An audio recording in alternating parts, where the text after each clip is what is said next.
YouTuber Sudarshan மற்றும் அவரோட குடும்பத்தினர் வரதட்சணை கேட்டு அடிச்சு துன்புறுத்தினதா சொல்லி அவரோட மனைவி காவல்துறையில புகார் அளிச்சது பலரையுமே அதிர்ச்சிக்குள்ளாக்குச்சுன்னதா சொல்லணும். சுதர்ஷன் மேலையும் அவரோட அம்மா மாலதி மற்றும் அவரோட அப்பா சுந்தரராஜன் மேல சுதர்ஷனோட மனைவி கொடுத்த புகாரின் அடிப்படையில காவல்துறை வழக்கு பதிவு பண்ணி விசாரணை நடத்திட்டு வராங்க. கல்யாணம் அப்போ சுதர்ஷன் 30 சவரன் நகை மற்றும் 5 லட்சம் ரூபாய் பணம் அதோட சீர்வரிசை பொருட்களை வரதட்சணையா வாங்கினதாகவும் சொல்லப்படுது. இந்த நிலையில கல்யாணமானதுக்கு அப்புறம் வீடு கட்ட மேலும் ஒரு 10 லட்சம் பணம் கேட்டு கர்ப்பிணியா இருந்த மனைவிய சுதர்ஷன் மற்றும் அவங்க ஃபேமிலி அடிச்சு வீட்டை விட்டு வெளியே அனுப்பிட்டதாகவும் செய்திகள் வெளியாச்சு. இதுக்கு நடவடிக்கை எடுக்கணும்னு தான் சுதர்ஷனோட மனைவி காவல்துறையில புகார் கொடுத்தாங்கன்னு சொல்லப்படுது. இந்த வழக்கு தொடர்பா சுதர்ஷன் மற்றும் அவரோட குடும்பத்தினர் கைது செய்யப்படலாம்னு கூட சொல்லப்பட்டுச்சு. இப்படி செய்திகள் வெளியானதுல இருந்தே பலருமே சுதர்ஷனுக்கு கடுமையான கண்டனங்களை தெரிவிச்சிட்டு வந்தாங்க. இன்னும் சிலர் உண்மை என்னன்னு தெரியாம அவசரப்பட்டு சுதர்ஷனை தப்பா பேசாதீங்கன்னு அவருக்கு ஆதரவாகவும் பேசிட்டு வந்தாங்க. ஆனா இப்படி வெளியாகிற செய்திகள் எதுக்கும் சுதர்ஷன் தரப்புல இருந்து எந்த ஒரு பதிலும் வெளியாகல. இதனால நெட்டிசன்ஸும் சுதர்ஷன் தலைமறைவாயிட்டாரு,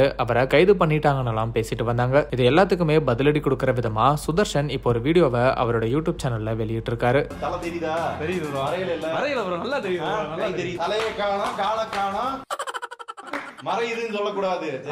அதுல அவர் நான் தலைமறைவெல்லாம் ஆகல அப்படின்னு சொல்லியிருக்காரு. மேலும் இப்படி செய்திகள் வெளியிட்ட மீடியாவையும் மீம்ஸ் மூலமா தாக்கி இருக்காரு.